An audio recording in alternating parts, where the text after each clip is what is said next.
حساب بدون أقواس calcul sans parenthèse. هذه ترجمة ديال هذا العنوان. حساب بدون أقواس calcul sans parenthèse.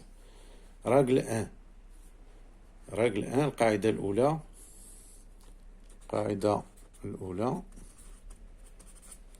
Dans un calcul sans parenthèse comportant uniquement des additions et des soustractions, on effectue le calcul de gauche à droite. يعني في واحد الحساب بدون أقواس يحتوي فقط comportant uniquement des additions. Les additions هما زائد et des soustractions هما ناقص. يعني فيه غير الزائد والناقص. On effectue le calcul كنديرو الحساب ديالنا من لا غوش لا دروات، من الشمال اليمين. متفاهمين؟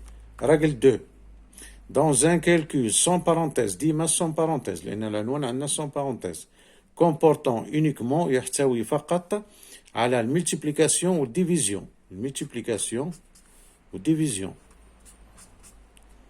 الضرب والقسمة. On effectue le calcul de gauche à droite دائما من الشمال لليمين.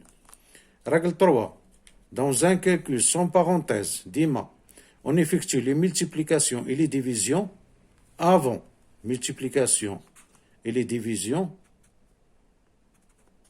avant هي قبل les additions et les soustractions.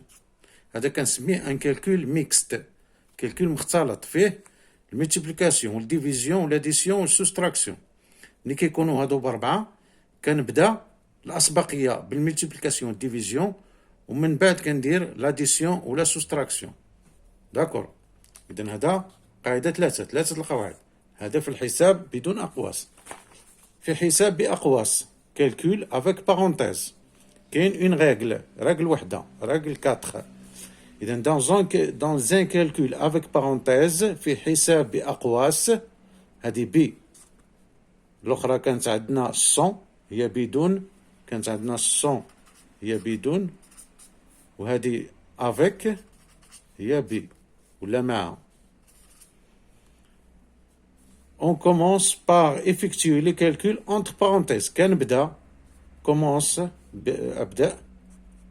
أبدأ par effectuer les calculs entre parenthèses. كنبدا بالحساب اللي هما entre parenthèses avec le respect des règles 1 2 3 مع احترام القواعد اللي شفناها 1 و 2 و 3.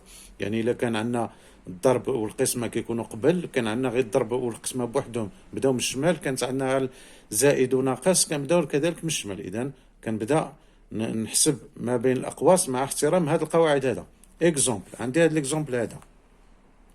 الوغ هاد الاكزومبل إلا بغيت نخرجو، هذا فيه الأقواس هما أقواس على برا وأقواس لداخل، جوج ديال الأقواس، وفيه قسمة ديال الزائد، فيه داكشي ميكست.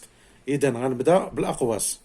هذه تساوي، غنبدا بهاد الأقواس اللي لداخل، البداية بالأقواس اللي لداخل. إذا نخلي هادو اللي على برا 4 فوا 8 موان، نخرج هذه اللي في الأقواس 15 ناقص 8 7 في 3 زائد نبدا نصاوب هادو اللي على برا، غنخليهم 7 في 2 14 زائد 2 ناقص 10 نزيد. اذا نخرج هاد الاقواس هادو، نبدا صوبت هاد الاقواس اللي داخل غنصاوب لي الاقواس اللي على برا. ودائما نحترم القواعد 1 و 2 و 3. شنو هما القواعد؟ الا كان عندنا الضرب والقسمه قبل الجمع والطرح، اذا الضرب عندنا هو الاول. اذا 4 في 8 32 ناقص 7، ما نديرش 8 ناقص 7 لان فيه هي اللي بريوريتي اللي غلبه ياك، في 3. إذن هذا نخليه الأقواس، مازال ما كملتوش. في 3 زائد 14 زائد 2 16، هذه صافي 3. حنا حيدنا الأقواس ناقص 10، بقالنا هاد القوس مازال. إذن 32 ناقص 7 هي 25 مضروبة في 3 زائد 16 ناقص 10. ها هو بقالنا غير بقاتنا الضرب والزائد وناقص. إذن الضرب هو الأول، 25 في 3 هي 75 زائد 16 ناقص 10. إذا 75 ناقص 16 هي 6 ناقص 10، 16 ناقص 10 6، وال75 هي 81. النتيجة النهائية 81. يلا، السلام عليكم وشكرا.